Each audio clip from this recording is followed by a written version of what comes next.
गलतियां होंगी और गलत भी समझा जाएगा। यह जिंदगी है जनाब, यहाँ तारीफें भी होंगी और कोसा भी जाएगा। जय हिंद साथियों, सौरभ सोशलिस्ट आज आप लोगों के बीच में एक नई कहानी के बारे में बात करूंगा। कहानी है एक राज्य की। उस राज्य के राजा के जीवन में सारे सुख प्राप्त थे। राज्य का कामकाज भी अच्छे से चल रहा था। राजा के नैतिक गुणों के कारण राज्य की प्रजा भी बहुत सुखी थी, और जिस राज्य की प्रजा सुखी हो उस राज्य में राजकोष की कभी कोई कमी नहीं हो सकती। लेकिन राजा एक बात से सिर्फ चिंतित रहा करते थे, उदास रहा करते थे हमेशा। उनको कोई पुत्र नहीं था। इस विषय को लेकर राज्य की प्रजा भी काफी चिंतित रहा करती थी। लोग बड़ी दुआएं किया करते थे। उन दुआओं का असर रहा कि बहुत दिनों बाद राजा के घर पुत्र की प्राप्ति होती है। पूरे राज्य में जश्न मनाया जाता है। राजा पूरे राज्य में मिठाइयां बंटवा देते हैं। जश्न महीनों चलता है। पंडित जी बुलाए जाते हैं, मंत्रोच्चारण होता है। उस बच्चे का नामकरण किया जाता है। बच्चे का नामकरण पड़ता है नंद कुमार। बड़े ही लाड प्यार से रखा जाता है। छोटा सा बच्चा रहता है, राज्य का इकलौता वारिस रहता है।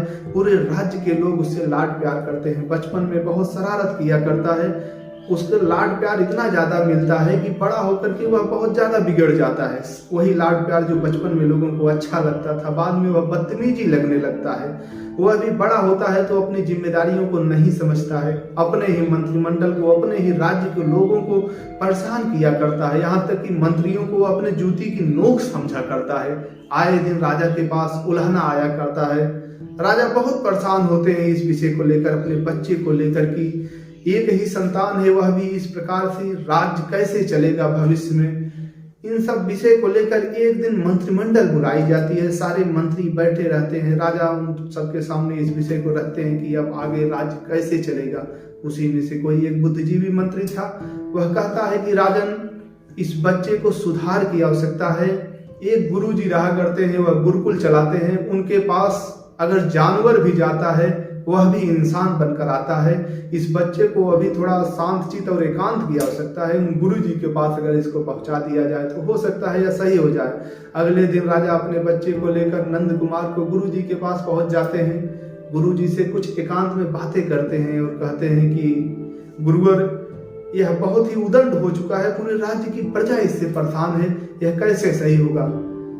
तो गुरुजी कहते हैं कि आप हम पर विश्वास करिए कि अगर अगली बार जब आप आएंगे तो आपको अपने बच्चे पर गर्व होगा। इस बात को सुनकर राजा को थोड़ा आश्वस्त हुए कि गुरुजी अगर ऐसा कह रहे हैं तो जरूर कुछ ना कुछ करेंगे।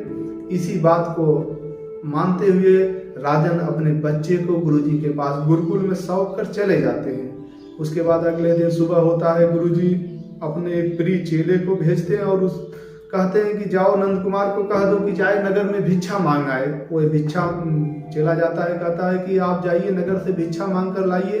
उसी भिक्षा लाएंगे तभी भोजन मिलेगा। वो तो राजा का लड़का, उसके अंदर अड़ियल रूप को कहता है, हाँ मैं भिक्षा मांगने जाऊंगा, मैं राजा का लड़का हूँ, मुझे यही भोजन चाहिए।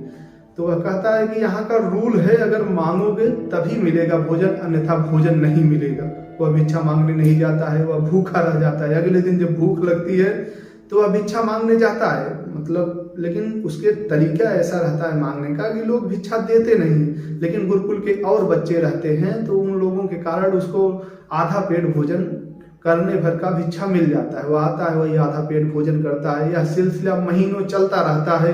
धीरे धीरे वह लोगों के बीच में ढल जाता है, बोलने चालने और लोगों को समझने लगता है। तब एक दिन गुरुजी उसको लेकर के घूमने निकल जाते हैं। घूमते घूमते दूर सुदूर एक जंगल हुआ करता है। उस जंगल में पहुंचते हैं। रास्ते में बहुत सारी बातें नंद कुमार से गुरुजी कहा करते हैं कि आप योग्य हैं, काबिल हैं और आपकी जो ऊर्जा है इसको सार्थक दिशा में यूज करिए, आप अच्छा इंसान बन सकते हैं। तब तक बहुत परिवर्तन हो गया रहता है नंद कुमार में।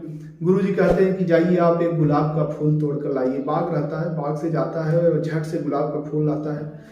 उसके बाद गुरुजी कहते हैं कि आप जाइए एक नीम की पत्ती को तोड़ कर लाइए। नीम की जाता है टहनी, तो को तोड़ कर लाता है नंद कुमार। गुरुजी कहते हैं इस फूल को सूंघिए। वह फूल को सूंघता है, बहुत अच्छा उसका वर्णन करता है, तो बहुत सुगंधित है, बहुत खुशबू है। उसके बाद गुरुजी कहते हैं कि इस नीम की पत्ती को खाइए। नीम की पत्ती को वह खाता है, बहुत ही कड़वाहट महसूस होती है, थूकने लगता है उसको, वह पानी खोजने लगता है। उसके बाद गुरुजी हंसने लगते हैं। नंद कुमार पानी पीता है, उसके बाद पूछता है गुरुजी से, आपने हंसा क्यों? गुरुजी कहते हैं कि नंद कुमार, आपको ज्ञान मिल गया होगा कि जिस प्रकार इस फूल को आपने सूंघा और वर्णन किया कि यह बहुत ही खूबसूरत है, बहुत ही अच्छा सुगंध है, इसके गुण बहुत अच्छे हैं, लेकिन इस नीम की कड़वाहट आपने बताया, आप पानी खोजने लगे। उसी प्रकार राज्य की जनता भी आपसे जिस प्रकार आप राज्य की जनता से व्यवहार करेंगे, वैसा ही वह आपके साथ व्यवहार करेगी। आप किसी के साथ कटुता का व्यवहार करेंगे तो वह उम्मीद आप उससे करेंगे वह आपकी तारीफ करेगी, ऐसा नहीं हो सकता है। नंद कुमार को सारी बातें समझ में आ जाती हैं। वह वापस नगर में लौट कर आता है। गुरु की सीख से नंद कुमार एक क्रूर राजकुमार से एक सफल और न्यायप्रिय राजा बन जाता है। साथियों, कहानी बहुत छोटी सी है, लेकिन एक बड़ा सीख देती है। कद्र किरदार की होती है, वरना कद में तो साया भी इंसान से बड़ी होती है। साथियों, कहानी कैसी लगी कमेंट करके अवश्य बताइएगा। अगर अच्छी लगी हो तो लाइक करिएगा, शेयर करिएगा। ऐसी ही कहानियां सुनना पसंद करते हैं तो हमारे चैनल को सब्सक्राइब करिएगा। अंत में बस यही कहूंगा, बच्चे, महिलाओं, सैनिकों, अन्नदाताओं का सम्मान करिएगा। यह हमारे देश की आन है, जान है, शान है, स्वाभिमान है। मिलते हैं फिर किसी नए वीडियो में, तब तक के लिए नमस्कार, जय हिंद।